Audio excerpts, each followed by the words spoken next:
just come off the table that Theresa has channeled like the source into me and real kind of Christ consciousness, and we were doing like what she was saying was like the Holy Ghost was kind of all over me because there were all these kind of entities that are connected on the other side that have been with me karmically trying to hold me down. Yes? Hold you back, yeah. Yes. Not allow you to become your full potential. And they were been at it for a long time and were very good at it. And obviously hiding in the past because my body's had a big shift from the Vedic treatment, and we didn't see them before until today because they could be seen because of... Yes, and even like they were in the distance not wanting to be seen. So because of all the physical work that you've done, it allowed this to literally open up and be dealt with, so to speak. And it's just the start. It needs to be a progressional... Each layer that you peel physically will trigger energy, what would you say?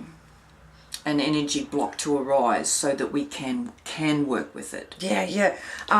Theresa has a really interesting view on you can do all the work you want in a physical level, but unless you meet it energetically, you can't actually get well.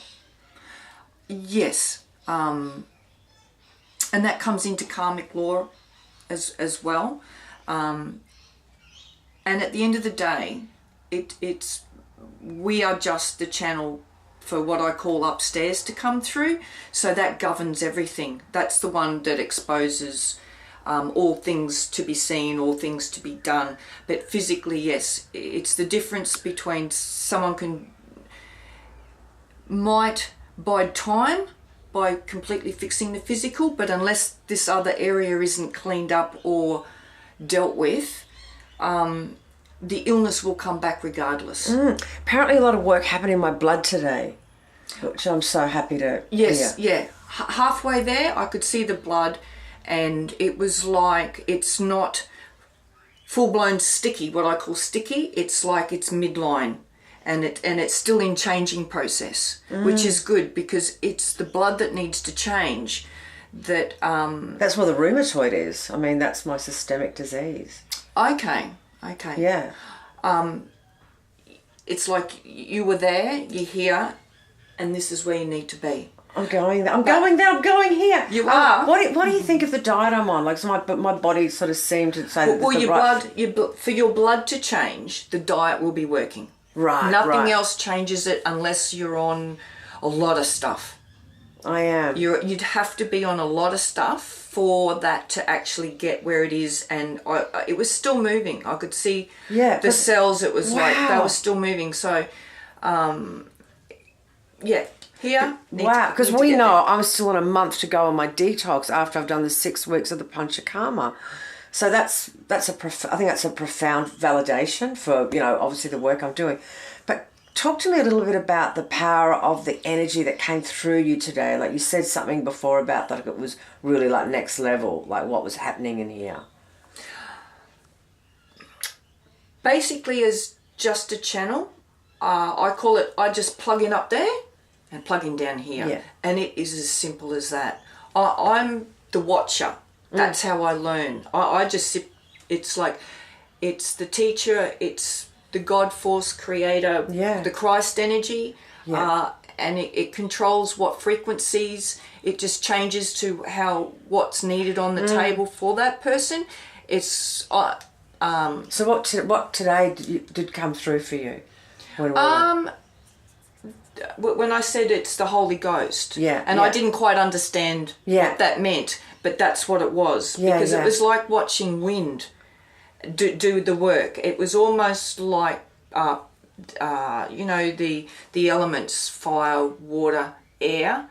It was grander. I've seen those elements work that way before on people, but this was different. This was like as I said, the Holy Ghost, which was that real Christ frequency, and that's why I couldn't do a lot of work like physical touching you today. It was just sitting back and watching it all happen, and it was very, very, very busy. It was, wasn't it? I mean, and I full on fell asleep, like just went so deep. And then at one stage, Theresa said, you've got to say that our Father who art in heaven, because all these entity energies were trying to come back in on me, and I had to... They were rounding up forces. Yes, coming to get me. Full on. I love this sister. She's done some amazing work. I mean, she's actually really kept me alive, because I was telling everyone about how I was getting attacked by that full-on entity in the flat in Yandina. Fuck. How full-on was it? That was one hell of a motherfucking ride. Because I've been telling everybody about how I go back and stand in front of my flats or units or houses and call myself back. But remember, you said to me, whatever you do, don't ever go near that flat again. Do you remember saying that to me? I do. You've just reminded me. It was like, oh my God. You were like, it's all coming back to me now. It was a bit of like a nightmare. It was a nightmare. And you're like, don't ever go back. So I'm thinking, I'm not going to go back and call myself out of there. I'm just pretending I've never lived there. Is this right? Because I get a bad... Every time in these last few days, like going past the street, I get this feeling of like, oh my God, oh my God, oh my God. You know, like, oh. Never go back. It's like that saying, never go down and never go back. I'm never going back. So I'm going to see you in November when I'm going on a big road trip. No, probably December. So we'll do more in December and we'll see where I'm at then, because I'm just going to keep going, journeying. Absolutely. And staying on what you're doing, because at the end of the day, unless you change the blood, the body can't get well. That's your absolute key. The blood must not be sticky, because when it's sticky, it's a breeding ground for all disease to manifest. Yeah, that's exactly what Rupee Roop says too. Oh, okay. Hi, Rupee Roop. Let's hug my sister. Oh, I love this one. I'll see you in December, girlfriend. Okay, we'll see you in December.